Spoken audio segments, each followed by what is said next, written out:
তাদের বয়সের পার্থক্য ১৯ বছরের। এ নিয়ে সোশ্যাল মিডিয়ায় চলছে হইচই। কেউ বলছেন সুযোগ সন্ধানে, কেউ আবার বলছেন গুপ্তচর। আসলে বিষয়টি কি? মার্কিন কেন্দ্রীয় গোয়েন্দা সংস্থার FBI প্রধান ৪৫ বছর বয়সী ভারতীয় বংশোদ্ভূত ক্যাশ প্যাটেলের সঙ্গে ২৬ বছর বয়সী সঙ্গীত শিল্পী অ্যালেক্সিস উইলকিন্সের প্রেমের সম্পর্ক নিয়েই এই গুঞ্জন। সম্প্রতি এক সাক্ষাৎকারে বিষয়টি নিয়ে খোলামেলা কথা বলেছেন অ্যালেক্সিস। কেউ বলেছেন, ট্রাম্প প্রশাসন মাগা ওয়ার্ল্ডে এমন নজির আছে ভুরি ভুরি। ব্রিটিশ সংবাদ মাধ্যম দ্য ডেইলি মেইলকে দেওয়া এক সাক্ষাৎকারে ওই বয়সের ফারাক বড় কিছু নয় বলে উড়িয়ে দিয়েছেন অ্যালেক্সিস।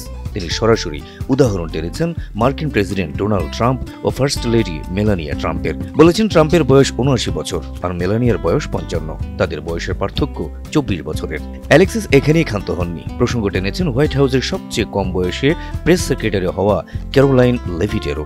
তিনি বলেন, ২৭ বছর বয়সী লেভির চলতি বছরের জানুয়ারিতে ডোনাল্ড ট্রাম্পের শপথ গ্রহণের কয়েকদিন আগেই বিয়ে করেছেন। তার স্বামী রিয়েল এস্টেট ব্যবসায়ী নিকোলাস রিচিউর বয়স ৫৯। তাদেরও তো বয়সের পার্থক্য ৩২ বছর। অ্যালেক্সিস উইলকিন্স উল্লেখ করেন, আমার সঙ্গে কয়েক মিনিট কথা বললে যে কেউ বুঝতে পারবে আমি সমবয়সী কারোর সঙ্গে প্রেম করতে আগ্রহী নই। প্যাটেলের সঙ্গে প্রেম ও সম্পর্কের বিষয়টি আমার ও আমার বন্ধুদের কাছে সবসময় স্বাভাবিক, তাই এ নিয়ে বাড়তি ব্যাখ্যার কোনো দরকার নেই।